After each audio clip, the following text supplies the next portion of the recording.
လူတိုင်းသားရဲတွေကိုကြိုတင်ဝယ်ယူခွင့်ရတဲ့ကဘာတစ်ခုစီကျွန်တော်ကူးပြောင်းရောက်ရှိလာခဲ့တယ်။မြို့လေခေါင်မှာအမျိုးမျိုးသောကြိုတင်ဝယ်ယူခွင့်ကြေညာချက်တွေပြန့်နှံ့နေတာပေါ့။ကူးပြောင်းလာသူတယောက်ဖြစ်တဲ့အတွက်ဆက်ဆက်ဆင့်ရှိတဲ့သားရဲကိုကြိုတင်ဝယ်ယူခွင့်နိုးထလာလိမ့်မယ်လို့ထင်ထားခဲ့တာ။ဒါပေမဲ့မမျှော်လင့်ပဲကန်ဆိုးမိုးမောင်ကျတဲ့အစပြုခြင်းနဲ့ကြုံလိုက်ရတယ်။စင်းရဲသားရက်ကွက်မှာမွေးဖွားလာပြီး3 တန်းလောက်ကျွေးတင်နေတဲ့အပြင်နိုးထလာတာကလည်းအဆင့်ရှိတဲ့ချင်းတကောင်ကိုကြိုတင်ဝယ်ယူခွင့်ဖြစ်နေခဲ့တယ်။မြောက်ပိုင်းစင်းရဲသားရက်ကွက်ရဲ့လမ်းကျဉ်းလေးတစ်ခုရဲ့အစုံမှာကျွန်တော်ဟာစုပ်ပြဲနေတဲ့အိတ်တလုံးလိုမျိုးကန်ထုတ်ခံလိုက်ရတယ်။ခန္ဓာကိုယ်ချင်းပြင်းပြင်းထန်ထန်ရိုက်ခတ်မိသွားတဲ့အတန်ပြန်ကနေဟာမိုးချင်းတန်အောက်မှာနစ်မြုပ်သွားခဲ့တယ်။ကြောပြင်ကမော်တိုင်းတွေတက်နေတဲ့နေရန်ကိုပြင်းပြင်းထန်ထန်သွားဆောင်မိတာကြောင့်ပြင်းထန်တဲ့နာကျင်မှုကတပြိုင်နက်တည်းပောက်ကွဲထွက်လာပြီးအော်ဟစ်ဖို့အင်အားတောင်မရှိတော့ပဲဗဆက်ကြီးဟာပြီးလေးစုပ်ဆက်ပြက်ကြီးလိုတရွှွှတ်အတန်ပဲထွက်နိုင်တော့တယ်။စကားပြောနေတာကတော့ကရုံးနဲ့လူမိုက်ကြီးပဲ။သူကလက်ထဲမှာခိုင်မာတဲ့တတူဆက်ဘေ့စ်ဘောတုပ်တစ်ချောင်းကိုကင်ထားပြီးတုပ်ဖျားကနေသွေးတွေစီးကျနေတော့မယ်။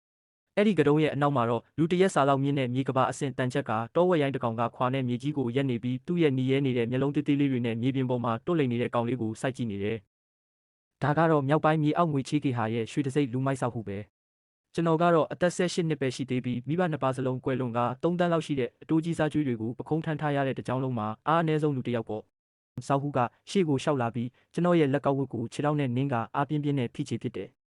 ကျွန်တော်ကတော့ရှုံရည်တွေထဲမှာမှောက်ခုံလဲနေရင်တွားကိုကြိတ်ကအတန်တစ်ချက်မှမထွက်ပဲဆောက်ဟုရဲ့လက်စလုတ်ကိုပဲမျက်တောင်မခတ်စိုက်ကြည့်နေမိတယ်။ဆောက်ဟုကဒေါသထွက်သွားပြီးတတုဆက်တုပ်ကိုအားနဲ့မြောက်လိုက်တယ်။မင်းမှာပေါင်နှံစရာတန်ဖိုးရှိတာဘာမှမကြံတော့ဘူး။မင်းရဲ့ခန္ဓာကိုယ်အစိတ်ပိုင်းတွေကိုဖြုတ်ပြီးမှောင်ခိုဈေးကွက်မှာရောင်းရင်တော့အကျွင်းကြံအကျွေးနှဲငယ်လောက်မိနိုင်ဦးမလားပဲလို့ပြောလိုက်တယ်။တန်ချက်ကတောဝက်ကလည်းသူ့သခင်ရဲ့တက်ဖြတ်လိုတဲ့စိတ်ကိုခံစားမိပုံရပြီးစိတ်လှုပ်ရှားစွာနဲ့အော်ဟစ်လိုက်ကကျွန်တော်ရဲ့ဝမ်းပိုက်စီကိုခေါင်းငုံပြီးဝင်တိုက်ဖို့လုပ်တော့တယ်ဒီလိုအချိန်လေးတွင်းမှာပဲကျွန်တော်ရင်ခွင်ထဲကမိကိုရောင်သားရဲဦးလေးကရှော့ချထွက်လာခဲ့တယ်။ဆောက်ဟုကတုံးနဲ့ရိုက်ချလိုက်တာကကျွန်တော်ရဲ့ဒူးကောင်းကိုရိုက်ခွဲဖို့ရည်ရွယ်ပေမဲ့ကျွန်တော်နှစ်ဖူးကိုကပ်ပြီးဖြတ်သွားတာကြောင့်အသားစားတွေအများကြီးပဲပါသွားခဲ့တယ်။နီရဲတဲ့သွေးတွေကမိကိုရောင်သားရဲဦးပေါ်ကိုတိတိကျကျစီးကျသွားခဲ့တယ်။သွေးတွေကရှော့ကျမသွားပဲရေမြုပ်ကရေကိုစုပ်ယူလိုက်တယ်လို့မျိုးအဲ့ဒီ6သွေးနေတဲ့ဥခုံကလောဘကြီးနဲ့တခဏချင်းမှာပဲစုပ်ယူပစ်လိုက်တယ်။အေးဆက်တဲ့ဆက်ရုပ်ဆက်ဆန်အတန်တစ်ခုကဝေဝါးနေပြီဖြစ်တဲ့ကျွန်တော်ရဲ့အသိစိတ်ထဲမှာရုတ်တရက်ပောက်ကွဲထွက်ပေါ်လာတယ်။ကျွန်တော်မျက်လုံးကိုအတင်းပြူပြီးကြည့်လိုက်ပြီးတော့ရှုံရည်တဲ့လိမ့်နေတဲ့တင်နေတဲ့ဥကရုတ်တရက်အလွန်စမ်းကြယ်လှပတဲ့အနီရောင်လင်းတန်းကိုထုတ်လွတ်လာတာကိုမြင်လိုက်ရတယ်။ဆောက်ဟုကတော့မြေပြင်ပေါ်ကထူးဆန်းတဲ့အပြောင်းအလဲကိုသတိမထားမိပဲသူကရီဝေဝေနဲ့တန်ချက်ကတောဝက်ကိုပဲအမိန်ပေးနေတယ်။တန်ချက်ကတောဝက်ကဟိန်းဟောက်ပြီးပြေးဝင်လာရာထွန်သွားလို့ဆူရှာတဲ့အဆွဲတွေကကျွန်တော်ဝမ်းပိုင်းနဲ့နိုင်ဝက်မီတာဝက်တောင်မလို့တော့တဲ့အကွာအဝေးကိုရောက်လာခဲ့ပြီးအဲ့ဒီအချိန်မှာပဲတာရဲဦးကလုံးဝကွဲအပ်သွားပြီးကောင်းကင်တုံဟိမ့်မဲ့အလင်းတန်းတွေလည်းမရှိနက်ဖျားတာရဲတွေဆင်းသက်လာတဲ့နိမိတ်ကောင်းတွေလည်းမရှိပဲလက်သေးခွန်လောက်ပဲရှိတဲ့အမြင့်နဲ့အနီရောနှောနေတဲ့အကောင်တေးသေးလေးတစ်ကောင်ပဲတိတ်တဆိတ်အတောင်ပံခတ်ပြီးပြန်တန်းထွက်လာခဲ့တယ်။အဲ့ဒါကချင်းတကောင်မှာအာဟာရချုပ်တဲ့နေတဲ့ချင်းတကောင်ပေါ့သူ့ကိုတက်လိုက်လို့ကျွန်တော်ရဲ့စိတ်ထဲကနေပထမဆုံးအမိန့်ကိုပေးလိုက်တယ်။အဲ့ဒီသေးငယ်လာတဲ့ချင်းကလေထဲမှာတာမန်မျက်စိနဲ့မမြင်နိုင်တဲ့အနီရောင်မြင်းတစ်ကြောင်းကိုဆွဲပြီးပြန်တန်းသွားတာကိုမြင်လိုက်ရတယ်။သူကတန်ချက်ကတောဝက်ရဲ့တန်လိုမာကြောတဲ့ကြောပြင်အရေးပြားကိုတိုက်ခိုက်ဖို့မရွေးချယ်ပဲသေးငယ်တဲ့လမ်းညွန်တုံးကြီးတစ်စင်းလိုမျိုးတောဝက်ရဲ့ကာကွယ်မှုကင်းမဲ့နေတဲ့နားပေါက်ထဲကိုတိတိကျကျတိုးဝင်သွားခဲ့တယ်။ပြေးဝင်နေတဲ့တန်ချက်ကတောဝက်ရဲ့ခန္ဓာကိုယ်ကချက်ချင်းတောင့်တင်းသွားပြီးမူလကရက်ဆက်ကြမ်းကြုတ်နေတဲ့မျက်လုံးတွေထဲမှာကြီးမားတဲ့ထိတ်လန့်ကြောက်ရွံ့မှုတွေချက်ချင်းပြည့်နှက်သွားတယ်။သူကခေါင်းကိုအယူမှုခါရမ်းပြီးစူးစူးဝါးဝါအော်ဟစ်တော့တယ်။ဆောက်ဟုလည်းအကြီးကျယ်လက်ဖြတ်သွားပြီးစိတ်ဝိညာဉ်ချိတ်ဆက်မှုကတဆင့်သူ့သားရဲကိုအေးချမ်းအောင်လုပ်ဖို့ကြိုးစားပေမဲ့ပြန်လဲစီစဉ်လာတာကအဆုံးမဲ့ပြင်းထန်တဲ့နာကျင်မှုနဲ့အုံနောက်တွေမှွေနောက်ခံရတဲ့ရှုပ်ထွေးမှုတွေပဲဖြစ်နေတာကိုသူထိတ်လန့်တကြားသိလိုက်ရတယ်။3 စက္ကန့်အတွင်းမှာပဲအကာအကွယ်အားကောင်းလာပါတယ်ဆိုတဲ့အဲ့ဒီမြေကဘာအဆင့်တန်ချက်ကတောဝက်ဟာနားမျက်စိနှာခေါင်းတွေကနေသွေးမဲတွေစီးကျလာပြီးကြီးမားတဲ့ခန္ဓာကိုယ်ကြီးကရွှေတောင်ကြီးပြိုကျသလိုမျိုးဖုံးကနေလဲပြိုကျသွားခဲ့တယ်။ဆောက်ဟုကတုတ်ကိုကင်ထားတဲ့လက်တွေတုံရင်လာပြီးမြေပြင်ပေါ်ကအလောင်းကိုမယုံနိုင်စရာမျက်လုံးတွေနဲ့ကြည့်လိုက်ပြီးတော့ရှုံရည်တဲကနေဖြည်းဖြည်းချင်းထွက်လာတဲ့ကျွန်တော်ကိုကြည့်လိုက်နေပေါ့ကျွန်တော်ကလှောင်ပြုံးပြုံးပြီးလက်နက်ပုံပဲလို့ပြောလိုက်ပြီးညာဘက်လက်ကိုဆန့်ထုတ်ကလက်ညှိုးကိုဖြည်းဖြည်းချင်းထောင်းလိုက်တယ်အမဲနဲ့အနီရောင်ရောနေတဲ့ချင်းတကောင်ကကျွန်တော်လက်ထိပ်ပေါ်ကိုအမှုပညာဆက်ဆန်နားလိုက်ပြီးအတောင်ပံတွေကိုဖြည်းဖြည်းချင်းတန်ရှင်းရေးလုပ်နေတယ်ငါရဲ့တာရဲလေးလို့ပြောလိုက်တော့ဇောက်ဟုကကဘာပေါ်မှာအတိတ်ပဲမရှိဆုံးပြက်လုံးကိုကြားလိုက်ရတယ်လို့မျက်လုံးကြီးပြူးသွားခဲ့တယ်ဒါပေမဲ့ရှေ့ကအလောင်းကြီးကြောင့်သူမရနိုင်တော့ဘူးဘာလို့လဲဆိုတော့မင်းကချစ်စရာလေးမို့လို့ပဲလို့ကျွန်တော်ကနိုးထခါစားအားနည်းမှုတွေကြောင့်အရှာရှာအတန်နဲ့ပြောလိုက်တယ်။ငကားမင်းကြီးဖြစ်နေပါစေဦးအုံနောက်ထဲကိုအတချောင်းဝင်သွားရင်တော့တေးရမှာပဲ။ကျွန်တော်ကလက်ထိပ်ပေါ်မှာအနှဲငယ်လင်းလက်နေတဲ့ချင်းလေးကိုကြည့်ပြီးသူပိုးလွတ်နေတဲ့စာလောင်မှုတိတ်မှုခံစားချက်ကိုရှင်းရှင်းလင်းလင်းခံစားနေရတော့တယ်။ကျွန်တော်ကခေါင်းကိုဖြည်းဖြည်းချင်းမောလိုက်ပြီးကြောက်လန့်တကြားနဲ့နောက်ဆုတ်နေတဲ့စောက်ဟုကိုစိုက်ကြည့်လိုက်တယ်။ရောက်မှတော့မသွားပါနဲ့ဦးငါချင်ကဝါသေးတာမဟုတ်ဘူးစောက်ဟုလည်းအဲ့ဒီအချိန်မှာတတိပြန်ဝင်လာပြီးတားရဲမရှိတော့ပေမဲ့သူကတန်တန်မာမာလူမိုက်ကြီးတယောက်ဖြစ်နေတော့မယ်လေကျွန်တော်ကတော့ပြင်းပြင်းထန်ထန်ဒဏ်ရာရထားတဲ့အထက်တန်းကျောင်းသားလေးတယောက်ပဲသူကဟိန်းဟောက်ပြီးဘေ့စ်ဘောတုပ်ကိုဝေယမ်းကပြေးဝင်လာခဲ့တယ် ကျွန်တော်ကတော့နေရာတင်ရက်နေပြီးဘာမှမလုပ်ပဲလက်ဖြစ်တစ်ချက်ပဲခပ်ဖော့ဖော့လေးတီးလိုက်တယ်။ဇောက်ဟုဝေးရန်လိုက်တဲ့လက်မောင်းကလေထဲမှာတင်တောင့်တင်းသွားခဲ့တယ်။သူ့ရဲ့လက်စလုံးနားမှာအေးခနဲ့ခံစားလိုက်ရပြီးနောက်တစ်စက္ကန့်မှာတော့ဖော်ပြလို့မရတဲ့ထုံကျင်မှုတွေကခန္ဓာကိုယ်တစ်ခုလုံးကိုချက်ချင်းပြန့်နှံ့သွားခဲ့တယ်။အဲ့ဒီနောက်မှာတော့လေပြွန်ထဲမှာတစ်ခုခုပိတ်ဆို့သွားတယ်လို့မျိုးအသက်ရှူကျက်တဲ့ခံစားချက်ကြီးရောက်လာတော့တယ်။တထုဆက်တုတ်ကမြေပြင်ပေါ်ကိုဘုံကနေပြုတ်ကျသွားပြီးဇောက်ဟုကလက်နှစ်ဖက်နဲ့သူ့လက်ပင်ကိုအတင်းဆုပ်ကင်ကမျက်လုံးကြီးတွေပြူးထွက်လို့ပါးစပ်ကနေတရှုရှုနဲ့အသက်ရှူဖို့ကြိုးစားနေရရှာတယ်။မူလကတန်မာလာပါတယ်ဆိုတဲ့ခန္ဓာကိုယ်ကြီးဟာတာမန်မျက်စိနဲ့မြင်နိုင်လောက်အောင်ကို၆ကပ်ပိန်လိသွားခဲ့တယ်။10စက္ကန့်အကြာမှာတော့ဇောက်ဟုကဒူးထောက်လဲကျသွားပြီး၆တွေ့နေတဲ့အရေးပြားအိတ်ကြီးတစ်ခုဖြစ်သွားခဲ့ရတယ်။ကျွန်တော်လည်းနေရန်ကိုမိပြီးမြေပြင်ပေါ်ထိုင်ချလိုက်ကအသက်ကိုပြင်းပြင်းရှူနေမိတယ်။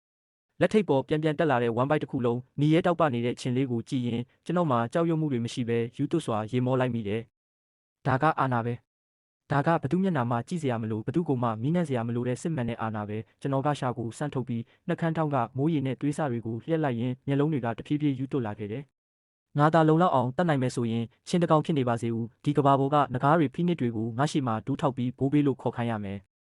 ကျွန်တော်ကရုန်းကန်ပြီးထရက်လိုက်ကဘာသနာကယူနာမှမရှိပဲအလောင်းတွေကိုကြော်ဖြတ်ရှောက်လန့်ခဲ့တော့တယ်။ချန်လန်ချင်းလန်ရဲ့နံပါတ်1တာရဲတင်တန်းကျောင်းတကားဝမှာတော့ဇိမ်ခံကားတွေပြည့်နှက်နေပြီးတက်ရက်လှပတဲ့ယူနီဖောင်းတွေဝတ်ဆင်ထားတဲ့ကျောင်းသားတွေကအုပ်စုလိုက်စုဝေးနေကြကသူတို့ဘေးမှာတော့အမျိုးမျိုးသောတာရဲတွေရှိနေကြတယ်။ကျွန်တော်ကတော့စုပ်ပြဲနေတဲ့ငှားစီးစက်ပေးအဆိုလေးပေါ်ကနေဆင်းလိုက်တယ်။အိုဟိုဒါငါတို့ရဲ့တာရဲဥတေပါရမီရှင်ဝမ်ဘာချန်ဝိုင်းဘဲရှင်မဟုတ်လားဆူရှာရှာအတန်တခုထွက်ပေါ်လာပြီးတစိကောင်းကပအစင်တိုက်ခိုက်ရေးဝတ်စုံတွေဝတ်ထားတဲ့ကျောင်းသားအချို့ဝိုင်းအောင်လာကြတယ်ခေါင်းဆောင်ကတော့ကလုံးစပင်ပုံစံဘေးခွဲထားတဲ့ဝတ်တုပ်ကြီးဝိခရင်ပဲသူက Light Ocean ရဲ့နံပါတ်1အမီးလောက်ခွေးဖြစ်ပြီးအဆင့်ရှိတဲ့တာလီမြေပေါက်မြောက်ဝင်တယ်လီဒမလီကေကိုနိုးထထားတဲ့သူပေါ့မင်းမနေ့ကတာရဲနိုးထားတာဘာမှမထွက်ပဲဗလာနက်တီဖြစ်သွားတယ်လို့ကြားတယ်နော်ကအချက်ကားပြီးအကျယ်ကြီးရေမောလိုက်ရသူ့ဘေးကမြောက်ဝန်ကလည်းလိုက်ဖက်ညီစွာရင်ဘက်ကိုတဒုံဒုံထုပြီးချင်းချောက်တဲ့အတန်တွေပြုလုပ်ပြတယ်ဘေးပတ်ဝန်းကျင်ကကျောင်းသားတွေကလည်းခြေလမ်းတွေကိုရက်လိုက်ကြပြီးမျက်နှာတွေမှာလောင်ပြုံးတွေနဲ့ကြည့်နေကြတယ်ကျွန်တော်ကတော့ဘာမျက်နှာအမူအရာမှမရှိပဲစပိန်ကိုတော့ခတ်လိုက်ပြီးမျက်တောင်တောင်မခတ်ခဲ့ဘူးမင်းညကတက်ဖြတ်မှုကနေကျွန်တော်သဘောတရားတစ်ခုကိုနားလည်သွားခဲ့ပြီးဒီကဘာမှာတိတ်ခါဆိုတာတိုက်ခိုက်ပြီးယူရတာဟန်ဆောင်ပြလို့ရတာမဟုတ်ဘူးဒါပေမဲ့ကျွန်တော်အခုလောလောဆယ်ကျောင်းတကားဝမှာလက်ပါလို့မဖြစ်သေးဘူးကျောင်းစည်းကမ်းကအရန်တင်းကျပ်ပြီးလူတက်ရင်ဥပဒေစိုးမိုးရေးအဖွဲ့တွေရောက်လာလိမ့်မယ်အခုကျွန်တော်အင်အားကနိုင်ငံတော်ရဲ့ရန်ရာကြီးကိုရှင်ဖို့မလုံလောက်သေးဘူးဖယ်ဆန်းလို့ကျွန်တော်ကအေးဆက်ဆက်စကားနှလုံးနဲ့ပြောလိုက်တယ်ဟဲအာနာကတော်တော်ပြင်းပါလားကကျွန်တော်ရဲ့အေးဆက်တဲ့သဘောထားကြောင့်ဒေါသထွက်သွားပြီးလက်တစ်ချက်ဝှေ့ရမ်းလိုက်ရာတာလီမြေပေါက်မြောက်ဝင်ကချက်ချင်းရှိကိုတလန့်တက်ပြီးတောင်ငယ်လေးတစ်ခုလိုလမ်းကိုပိတ်ဆို့လိုက်တယ်ကျောင်းထဲဝင်ကျင်လာရတာပေါ့ငါရဲ့အဖိုးတန်လေးရဲ့ခွာကြားထဲကနေတိုးဝင်သွားလေဒါဆိုငါမမြင်ချင်အောင်ဆောင်ပေးမယ်လူအုပ်ကြီးစီကနေလှောင်ရည်တန်းတွေပောက်ကွဲထွက်လာခဲ့တယ်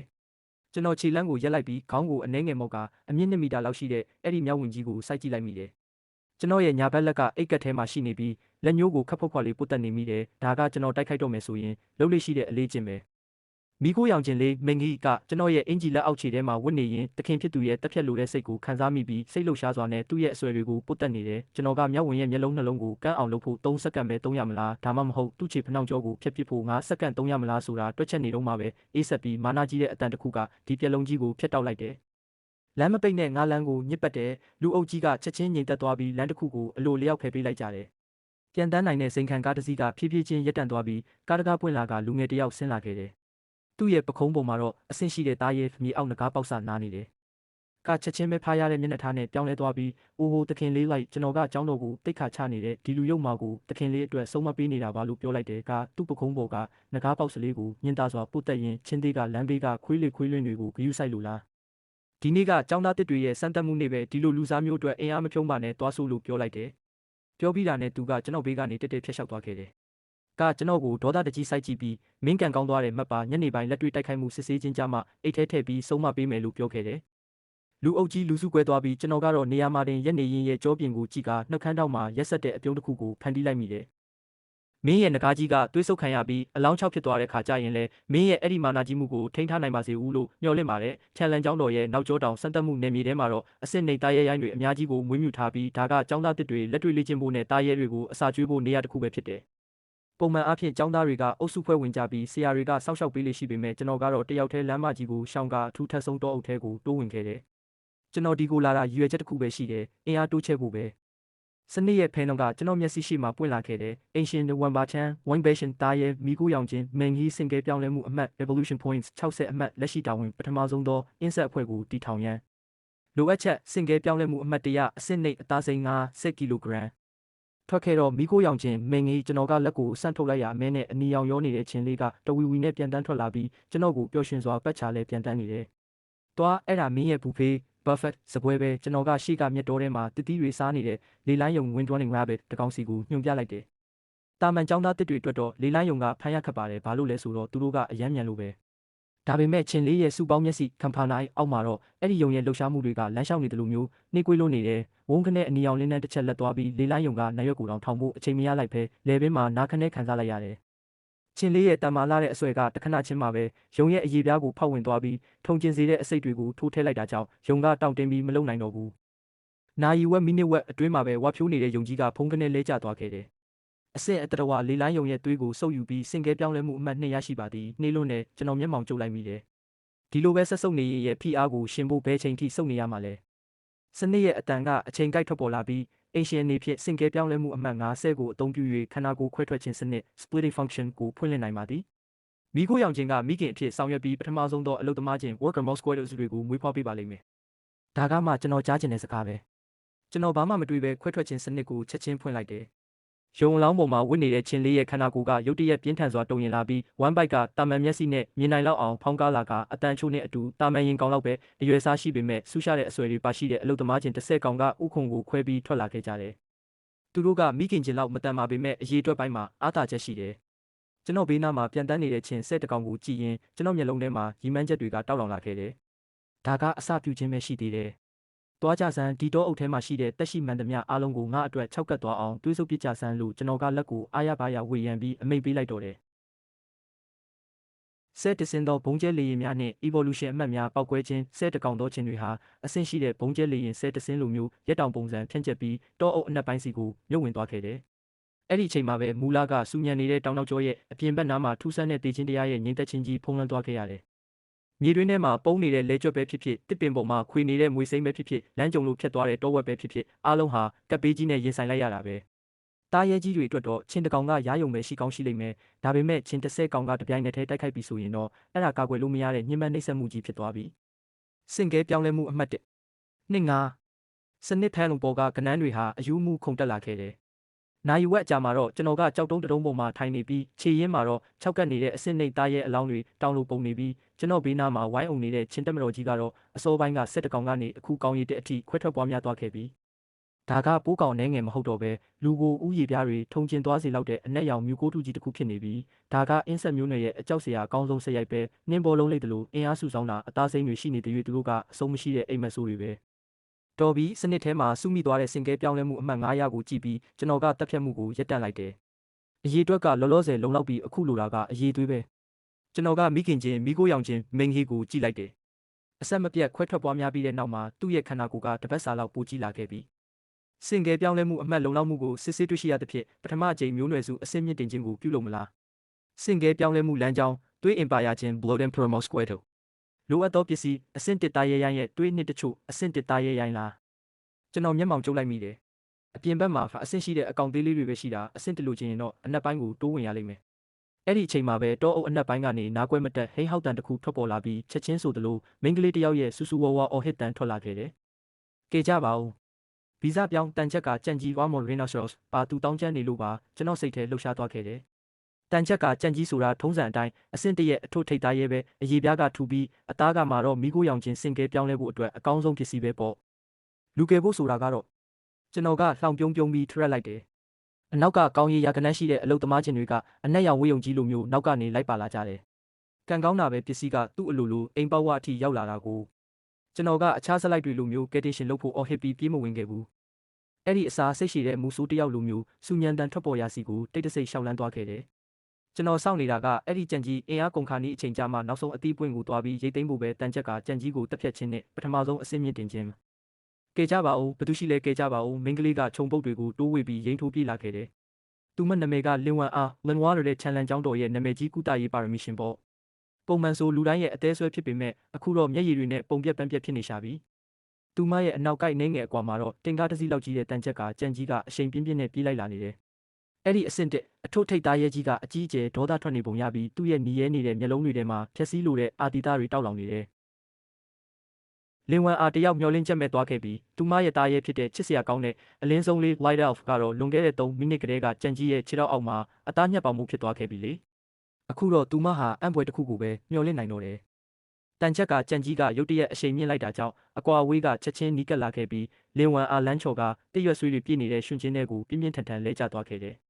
သူမကထိတ်လန့်တကြားနောက်လှည့်ကြည့်လိုက်တော့တန်မဏိပြားကိုတောင်ဖောက်ထွက်နိုင်တဲ့နှာခေါင်းပေါ်ကဂျိုကြီးကမျက်စိရှိမှတင်အကြီးကြီးဖြစ်လာတာကိုမြင်ပြီးမျောလင်းချက်မဲ့စွာနဲ့မျက်လုံးကိုမှိတ်လိုက်တော့တယ်တစ်စက္ကန့်နှစ်စက္ကန့်ထင်ထားသလိုပြင်းထန်တဲ့နာကျင်မှုကရောက်မလာခဲ့ဘူးအဲ့ဒီအစားလူကိုသွားချင်းစေမဲ့တဝီဝီမြည်တမ်းကျဲကြီးကရုတ်တရက်ထွက်ပေါ်လာပြီးကြံ့ကြီးရဲ့ဟိန်းဟောက်တန်ကိုတောင်လွှမ်းမိုးသွားခဲ့တယ်လင်ဝမ်အားတုံတုံရင်ရင်နဲ့မျက်လုံးဖွင့်ကြည့်လိုက်တော့သူမတသက်အမေ့နိုင်ဆုံးမြင်ကွင်းကိုမြင်လိုက်ရတယ်ကျန်းဂျိုကသူမရဲ့နှာခေါင်းဖျားနဲ့10 စင်တီမီတာတောင်မလိုတော့တဲ့အကွာအဝေးမှာအဲ့ဒီသားရဲကြီးကမမြင်နိုင်တဲ့နေရန်တစ်ခုကိုတိုက်မိသွားသလိုမျိုးချက်ချင်းရက်တန့်သွားခဲ့တယ်မတိလိုက်တဲ့အချိန်မှာပဲကြံ့ကြီးရဲ့ခေါင်းတစ်ခုလုံးကိုလက်သေးခွန်လောက်ရှိတဲ့ချင်းအကောင်ရည်ရာနဲ့ချီကဝိုင်းအောင်ထားပြီးတန်ချက်ကကြံ့ကြီးကဆူဆူဝါးဝါအော်ဟစ်တော်တယ်သူကခေါင်းကြီးကိုအယူမူခါရမ်းပြီးအဲ့ဒီစိတ်ရှုပ်စရာပိုးကောင်တွေကိုခါချဖို့ကြိုးစားတယ်ဂျိုနဲ့မြေကြီးကိုစောင့်တယ်တစ်ပင်တွေနဲ့ကိုလုံးကိုပုတ်တိုက်တယ်မြေကြီးပေါ်လှိမ့်တယ်ဒါပေမဲ့ဘာမှမထူးခြားခဲ့ဘူးကျွန်တော်ကတော့မလန့်မကန့်ကတကိုင်းပေါ်မှာရက်နေပြီးလက်နှစ်ဖက်ကိုအိတ်ကက်ထဲကမျက်လုံးတွေကရေခဲလိုအေးဆက်နေတယ်။တိုက်ပွဲကြည့်နေတဲ့အထက်တန်းစားတထေးတယောက်လိုမျိုးပေါ်ပထမအဖွဲမျက်ခွန်နုအရေးပြားကိုတိုက်ခိုက်ဒုတိယအဖွဲနှာခေါင်းလေပြုံကိုပိတ်ဆို့တတိယအဖွဲနားပေါက်ကနေအုံနောက်ထဲကိုခြိတက်ကျွန်တော်ကစိတ်ထဲကနေအမိတ်တွေကိုတစ်ခုပြီးတစ်ခုပေးနေပြီးလက်ညှိုးနဲ့တစ်ပင်ကိုစီးကြကြခောက်နေမိတယ်။ကျွန်တော်ရဲ့ညွှန်ကြားမှုအောက်မှာအဲ့ဒီအနက်ရောင်မြူတူကြီးဟာစစ်တပ်တစ်ခုလိုစီကန်းရှိလှုပ်ရှားပြခဲ့တယ်။ဒါတွေကဘာတွေလဲလင်ဝမ်အားမြေကြီးပေါ်မှာထိုင်လျက်သားလေးငေးကြည့်နေမိတယ်မူလာကမာနာကြီးလာပါတယ်ဆိုတဲ့တားရဲကြီးဟာအခုတော့ရင်းနစ်နေတဲ့သူလိုမျိုးနာကျင်စွာနဲ့တုံရင်နေတာကိုသူမမြင်လိုက်ရတယ်တမိနစ်တောင်မပြည့်ခင်မှာပဲဝုန်းကနေအတန်ကြီးနဲ့အတူတန်ချက်ကကြံ့ကြီးရဲ့ကြီးမားတဲ့ခန္ဓာကိုယ်ကြီးကမြေပြင်ပေါ်ကိုဖုံးကနေလဲကျသွားပြီးဖုံမုံတွေလွင့်ပြန်သွားခဲ့တယ်သူလုံးဝအသက်မထွက်သေးပဲခြေလက်တွေတုံနေတော့မယ်ဒါပေမဲ့အပေါက်ဖြစ်နေတဲ့မျက်လုံးအိမ်ထဲမှာတော့အလင်းရောင်မရှိတော့ဘူးကျွန်တော်ကတစ်ပင်ပေါ်ကနေဝုန်းကနေခုန်ဆင်းလိုက်ရအနက်ရောင်ဝိယုံကလေထဲမှာတစ်ဖြက်ဖြက်မြည်သွားခဲ့တယ်လင်ဝမ်အားကိုတစ်ချက်တောင်မကြည့်ပဲတုံရင်နေတဲ့အလောင်းကြီးစီကိုတက်တက်လျှောက်သွားလိုက်တယ်ပြန်ဆုပ်ကျွန်တော်လက်ကိုခပ်ဖွားလေးမြောက်လိုက်တော့အဲ့ဒီအနက်ရောင်မြူတူကချက်ချင်းလူစုခွဲလိုက်ပြီးအမဲနဲ့အနီရောင်မြစ်တစင်းလိုမျိုးကျွန်တော်ကိုနားမှာရင်ပါစွာပက်ချလဲပြန်တန်းနေကြတယ်ချင်းတိုင်းရဲ့ဝမ်ဘိုက်ကတင်ကားပြီးလင်းထိန်နေတဲ့အဲ့ဒီထဲမှာအရေးသွေးမြင့်အဆင့်တစ်သားရဲသွေးနှစ်တွေရှိနေတာလေအဲ့ဒီချင်းအုပ်ရဲ့အလဲမှာတော့မိခင်ချင်းမိခိုးရောင်ချင်းမင်ဟင်းကကြံ့ကြိုရဲ့အောက်ခြေမှာဝစ်နေပြီးသူ့ရဲ့ခန္ဓာကိုယ်ကပြင်းထန်စွာပြောင်းလဲနေပြီးအရေးသွေးမြင့်အဆင့်တက်သွေးနှစ်ကိုစစ်ဆေးတွေ့ရှိရသည့်စုပ်ယူမှုတရားပြည့်မြောက်သဖြင့်မျိုးနွယ်စုအဆင့်မြင့်တင်ခြင်းကိုစတင်နေပါသည်ကျွန်တော်မျက်ဝန်းထဲမှာယူသွမှုတွေဖြစ်ပြေးသွားခဲ့တယ်စိတ်ဝိညာဉ်ချိတ်ဆက်မှုကတဆင့်ပြင်းထန်တဲ့စွမ်းအင်တွေကျွန်တော်ခန္ဓာကိုယ်ထဲစီးဆင်းလာတာကိုရှင်းရှင်းလင်းလင်းခံစားလိုက်ရတယ်ကျုမိခိုးရောင်ချင်းရဲ့ခန္ဓာကိုယ်မျက်နှာပြင်ပေါ်ကမူလအမဲနဲ့အနီရောင်အခွန်ဟောင်းတွေကကွဲအပ်ပြီးရှော့ကျလာခဲ့တယ်လူကိုရင်တုံစေမဲ့ဖိအားတစ်ခုကဖြည်းဖြည်းချင်းပြန့်လွင့်လာခဲ့တယ်သူ့ရဲ့အရွယ်စားကအကြီးကြီးဖြစ်မသွားဘူးအရင်ကထက်တစ်ပတ်စာလောက်ပဲကြီးလာပြီးလက်သီးဆုပ်လောက်ပဲရှိတယ်ဒါပေမဲ့အတောင်ပံတွေကတော့6တောင်ပံ6ခုဖြစ်သွားခဲ့ပြီးသွေးရောင်အတောင်ပံတွေရဲ့အနာသက်ကဓာတ်သွားလို့ထက်မြက်နေတဲ့စင်ကယ်ပြောင်းလဲမှုအောင်မြင်သည်အမီသွေးတောင်ပံအင်ပါယာချင်း Bloodwing Temporal Mosquito အဆင့်တက်ထတိုးစရိုက်အတန်လိုင်းပောက်ကွဲခြင်း Sonic Blast ကျိန်နှုံးမြင့်အတန်လိုင်းများထုတ်လို့၍ရန်သူ၏အတွင်းကလီစာများကိုရိုက်ခွဲနိုင်သည်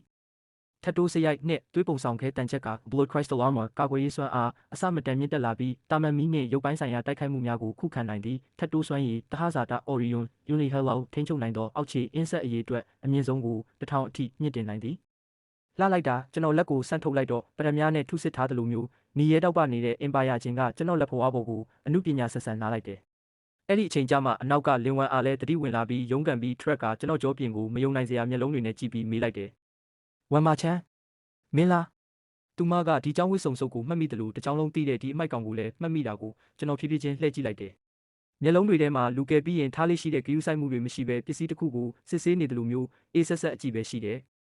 ဒီကျန်းရဲ့ဂျိုးကိုငါယူမယ်မြေပြင်ပေါ်ကအလောင်းကိုညွန့်ပြရင်းကြံတဲ့အရေးပြားနဲ့အသားတွေကိုမင်းယူတာနှုတ်ပိတ်ခါပဲလို့ပြောလိုက်တယ်လင်ဝမ်အားကြောင်အန်းသွားခဲ့တယ်ကျောင်းရဲ့ထုံးစံအရာသူရဲကောင်းကမိမလာလေးကိုကယ်ပြီးရင်အပြန်လန်စကားကောင်းတွေပြောတာဒါမှမဟုတ်အတူတူဆက်တိုက်ခိုက်တာမဟုတ်ဘူးလားမသေးချင်ရင်ပါဇက်ပိတ်ထားကျွန်တော်ရှေ့ကိုနှစ်လန်းတိုးသွားလိုက်တော့ကျွန်တော်ကိုယ်ပေါ်ကသွေးညီနှံကြောင့်လင်ဝမ်အားနောက်ကိုအလိုလျောက်ဆုတ်သွားခဲ့ရတယ်အခုနမြင်ခဲ့တာတွေကိုမင်းဘက်ကတလုံးမှဖွင့်ပြောရရင်ဥပမာငါမှချင်းတွေအများကြီးရှိတယ်ဆိုတာမျိုးပေါ့ကျွန်တော်စကားကိုခဏရက်လိုက်ပြီးလက်ထိပ်ပေါ်ကသွေးရင်ပါရခြင်းကဆူဆူဝါးဝါမြည်ဟိလိုက်ကလင်ဝမ်အားရဲ့မျက်ခုံးအလဲတက်တက်မှာသွားပြီးရက်လိုက်တယ်နောက်တစ်ခါဒီအက်ကဝင်သွားရင်အဲ့ဒါမင်းရဲ့အုံနောက်ပဲလင်ဝမ်အားမျက်နှာချက်ချင်းဖြူဖြောသွားပြီးခေါင်းကိုအယူမူညှိပြရှာတယ် ငါမပြောဘူးငါဘာမှမမြင်ဘူးဒီကြံ့ကိုမင်းတက်တာတိုက်ပွဲဝင်ပစ္စည်းအားလုံးမင်းပဲယူပါကျွန်တော်စိတ်ကြည်နက်စွာခေါင်းညှိပြလိုက်ပြီးကျွမ်းကျင်တဲ့လက်လှုပ်ရှားမှုနဲ့ကြံ့ကြိုကိုဖျက်ယူလိုက်တယ်ဒီအကောင်ကမှောင်ခိုဈေးကွက်မှာဈေးကောင်းရနိုင်ပြီးကျွေးချို့ကိုဆက်နိုင်မဲ့အပြင်ချင်းအုပ်ကိုကျွေးဖို့အသားပုတ်တွေအများကြီးဝယ်လို့ရတယ်သွားစို့ကျွန်တော်လက်ဝဲရမ်းလိုက်တော့အနောက်ကချင်းတက်မတော်ကြီးကအနက်ရောင်ဝေးယုံကြီးလိုမျိုးကျွန်တော်ကိုဝင်းရံပြီးတောအုပ်အနက်ပိုင်းနဲ့ပျောက်ကွယ်သွားခဲ့တော့တယ်ကြီးမားတဲ့ကြံ့အလောင်းကြီးပေးမှာလင်ဝမ်အားတယောက်တည်းကြံခဲ့ပြီးမြေပြင်ပေါ်ကအလောင်းကိုကြည့်ရင်ထိတ်လန့်စရာအမှန်တရားတစ်ခုကိုသူမှသတိထားမိလိုက်တယ်။တကြောင်လုံးကအမိုက်လို့တတ်မှတ်ထားတဲ့အဲ့ဒီလူကလွန်ခဲ့တဲ့1မိနစ်တင်အဆင့်တက်အထွတ်ထိပ်သားရဲကြီးကိုပုံပြက်ပန်းပြက်ဖြစ်အောင်တက်ပစ်လိုက်တာပဲ။ကောင်းကင်ကြီးပြောင်းလဲတော့မယ်